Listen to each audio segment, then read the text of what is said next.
Why is it that deep down we all know that we have greatness inside of us, but we somehow still believe there's a limit to what we can achieve? It was this question that kept us up at night. It was this question that made us try what seemed to be impossible.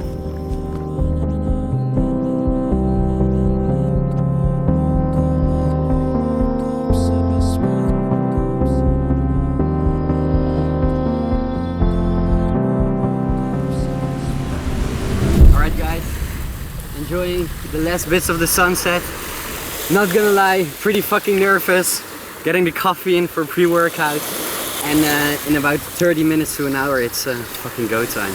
Go time for the biggest challenge of our lives. We all looked pretty chill here, but slowly and steadily, the idea of how crazy all of this actually was starting to get to our heads. I remember waking up from a nap before we started doing the final checks. Not because I needed that sleep, but because I wanted to escape the fear that was consuming my body from the inside out. Things even started to get a little heated between us. So much work went into this. Managing a race all by ourselves from North to South Bali left us with even more to worry about. Nutrition, pacing, hydration, safety. If one thing failed, we weren't going to make it. With the most important thing of all, arriving before sunrise. Because there was no way we were going to survive the Bali heat after more than 12 hours of running. But we were already way over time, so there was no other option than to shake it out and finally get started.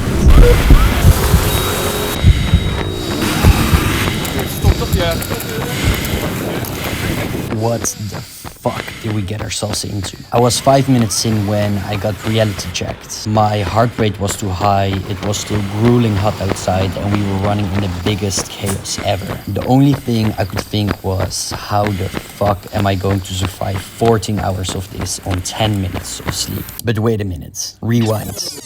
You heard that? That's what I call a limiting belief. That stupid voice in your head saying that we cannot do it. It was going to be our biggest enemy in this challenge, but it's also your biggest enemy in life. If there are no limitations in your mind, there are no limitations in whatever you want to achieve.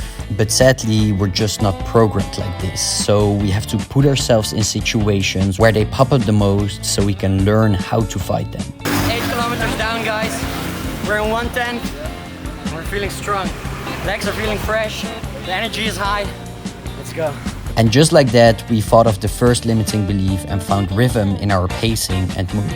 This is exactly why we run. On paper, running fucking sucks. But every run is an opportunity to win that battle with your mind. The lessons you learn from it can be applied in every other area in your life. And things that first seemed so daunting to do, all of a sudden don't look that hard anymore. It was this wisdom that made us try this absurd run alongside raising money for Subcount, the biggest plastic cleanup organization in Indonesia. With more than 10,000 euros in donations, there was no other way than to push through.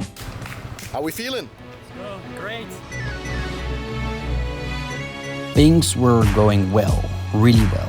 The organization was perfect. We did mini breaks every 20 minutes to drink about half a liter of water with electrolytes and eat around 200 calories. This is gonna save my ass, guys. Caffeine gel. Feeling good. This shit is No, it's good. Just accept it. It's good, it's good. It But tastes the elevation is crazy, so we're keeping it chill, but we're still feeling strong, right? Feeling strong because everything was on point. I was lucky enough to be trained by my dad for this race. He's a Navy SEAL and an ultra runner himself, and he introduced me to the idea that the body is like an engine. If you keep on fueling it, you will always be able to continue. The only thing that can shut it down is the mind, making running the ultimate discipline for building mental toughness. If you want to get into long distance running, make sure you learn everything about hydration and nutrition. It changes the game. I also made a schedule in my notes to keep track of everything. We were in full survival mode, so we had to keep things as easy as possible for ourselves. And by the way, there's another essential that cannot be forgotten. Want to shoot some OnlyFans content? Let's go. So guys, runners have this thing, I don't know exactly how you call it, but obviously your shirt keeps rubbing over all of the stuff, and you can literally get bloody tits if you don't send it with fucking Vaseline. And not only here, but also there.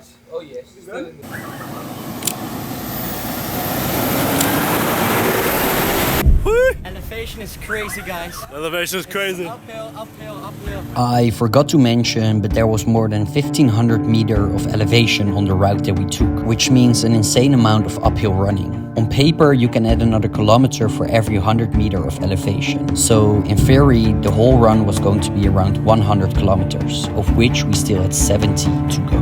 The honeymoon phase of the run was slowly dying, and each and every step was getting more and more painful. Luckily, there were moments of lights.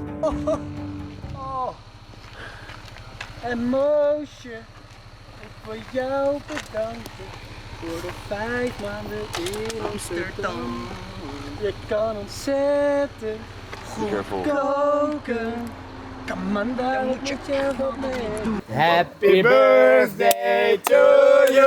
Hey, hey. Happy birthday to you. Hey, hey. Happy birthday dear Franco. It was also Francisco his birthday, one of the legends that shot the whole marathon alongside Sebas and Jess. A special thanks to the whole team involved in this, because without them, this wouldn't have been possible. Yep. What's up, buddy? Yep. Half a marathon, baby, holding this motherfucker. Got slow shit. They brought fun while all we were feeling was pain, and at the exact right moments, they were there with the hype. The birthday boy, come on, let's go. Come on, let's go, let's go. How far are you? We are 27 kilometers in with 1500 elevation meters. So in theory, it's 27 plus 15 kilometers. Please do the math. 27 plus 15. 42. 42. That's a marathon, baby. Oh, let's go. First marathon is in.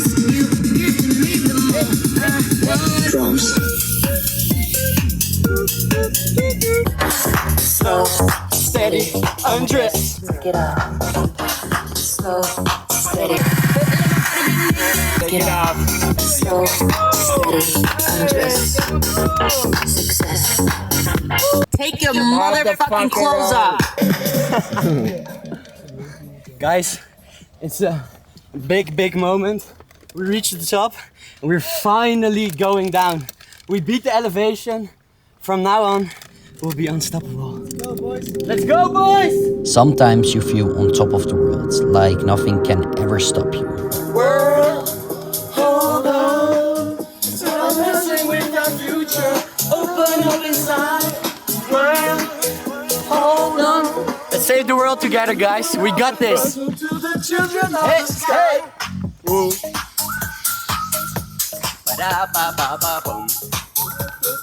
But before you know it, life is ready to throw its challenges at you once again.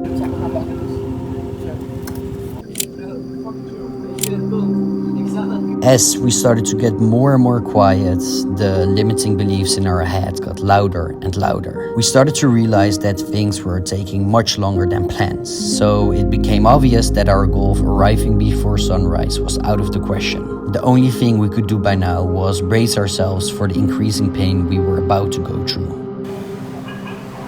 Hard? Ja, het is gewoon mentaal. Je kan het fysiek gewoon aan. Maar nee, ik moet zeggen dat het tering zwaar is.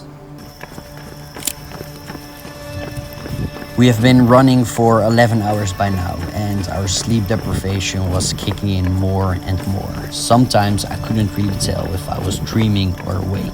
My mind was somewhere far away, hoping for it all to end, even though the real battle hadn't even started yet.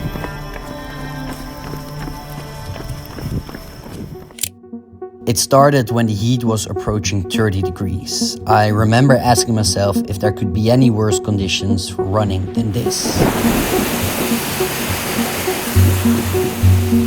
And as if I requested, it started pouring down. We got completely drenched and we obviously forgot to bring dry clothes. Every step became torture because of the blisters on our feet, but if we wanted to finish, we still had around 35,000 of those painful steps to go.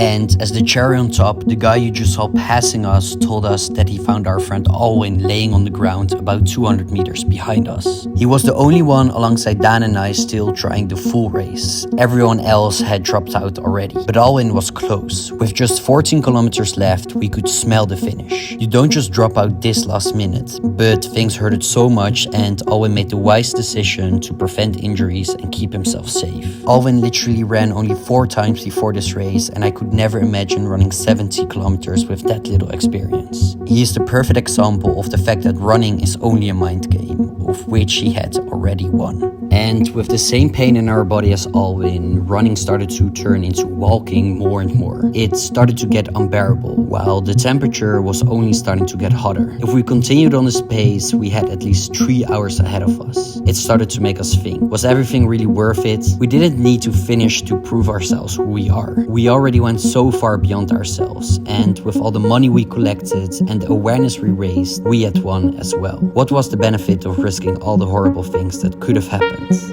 Sometimes the greatest achievement is realizing that you've already won, long before you reach the end. Not today though. We wanted this. This was going to be the ultimate test to learn all those invaluable lessons we were seeking. We weren't going to cry about the rain. We thanked God for the extra challenge and the strength He gave us to overcome it. We weren't going to let grueling cramps stop us. We faced them until we couldn't even feel them anymore. Dan is having some foot cramps, so I'm gonna make him very happy. Come here with your stinky ass feet. Kom op, grap. Come up. Come up!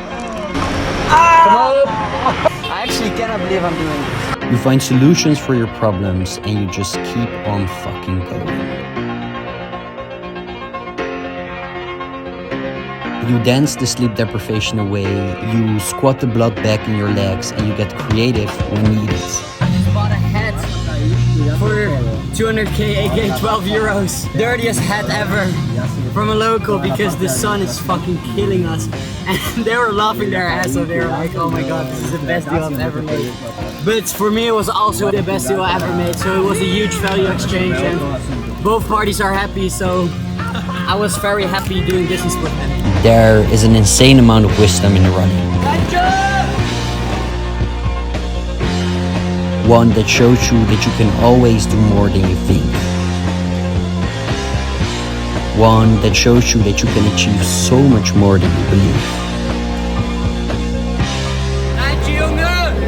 All you need in life is to trust yourself and focus on taking one step at a time. And before you know it, the thing you first could only dream of is now reality.